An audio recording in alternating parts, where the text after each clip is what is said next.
নমস্কার সবাইকে। সবাই কেমন আছেন? আশা করি সবাই ভালো আছেন। রামাকৃষ্ণ টিভি ইউটিউব চ্যানেলের পক্ষ থেকে সকল মা বাবা, দাদু দিদা, ঠাকুমা ঠাকুর দাদা, দাদা দিদি, ছোট ছোট ভাই বোনদের জানাই অনেক অনেক ভালোবাসা, প্রীতি ও আন্তরিক শুভেচ্ছা।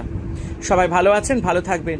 কালকে আমি আমার খুশির দিনের একটা ভিডিও করেছি এবং আমি যাদের সাথে কানেক্টেড হয়েছি প্রথম থেকে তাদের আমি নামগুলো নিয়েছি এবং তারা আমার সাথে কানেক্টেড ছিল এবং তারা এখন নিজেদের মতন এগিয়ে যাচ্ছে এবং আমিও আমার মতন করে এগিয়ে যাচ্ছি। তো অবভিয়াসলি যাদের সাথে আমি প্রথম, যারা আমার সাবস্ক্রাইবার এবং প্রথম আমি যাদের সাবস্ক্রাইবার, কারণ তারাও ভিউয়ার্স, তারাও সাবস্ক্রাইবার্স, আমিও তাদের ভিউয়ার্স, আমিও তাদের সাবস্ক্রাইবার। তো একে অপরের সাথে আমরা জুড়ে ছিলাম, এখনও রয়েছি, তাই জন্য তাদের নামটা নিয়েছি। খুব ভালো লেগেছে, অনেকে আমাকে কমেন্ট করেছে।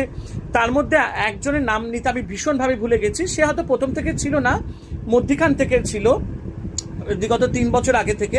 তার নাম হচ্ছে সঞ্জিদা আনোয়ার। সে বাংলাদেশের বাসিন্দা, খুবই ভালো একটি মানুষ। আমাকে নবদা বলে অনেক সম্মান করেন এবং প্রত্যেক সময় আমাকে ভিডিওতে কমেন্ট করেন। খুবই ভালো একজন, বলতে গেলে দিলদরিয়া মানুষ। তো কালকে আমি ভিডিওতে সঞ্জিদার নামটা নিতে ভুলে গেছিলাম, তাই জন্য আমি আজকে সঞ্জিদা আনোয়ারের নামটাও নিলাম। সঞ্জিদা, অসংখ্য ধন্যবাদ যে আপনি আমাকে অনেক সাপোর্ট করেছেন, অনেক ভালো ভালো কমেন্ট করেন আপনি আমার প্রত্যেকটি ভিডিওতে। তো আমাকে ক্ষমা করে দেবেন, কারণ কালকে আমি আপনার নামটা নিতে ভুলে গেছিলাম। কিন্তু আপনি যদি দেখেন ডেসক্রিপশন বক্সে কিন্তু আপনার নামটা আমি মেনশন করে দিয়েছি। আসলে এতগুলো ভিউয়ার্স আর সাবস্ক্রাইবার, তো অনেকের নাম মনে থাকে কিন্তু বলার সময় ভুলে যাই। তো তার জন্য আমি আপনার কাছে ক্ষমা চাইছি।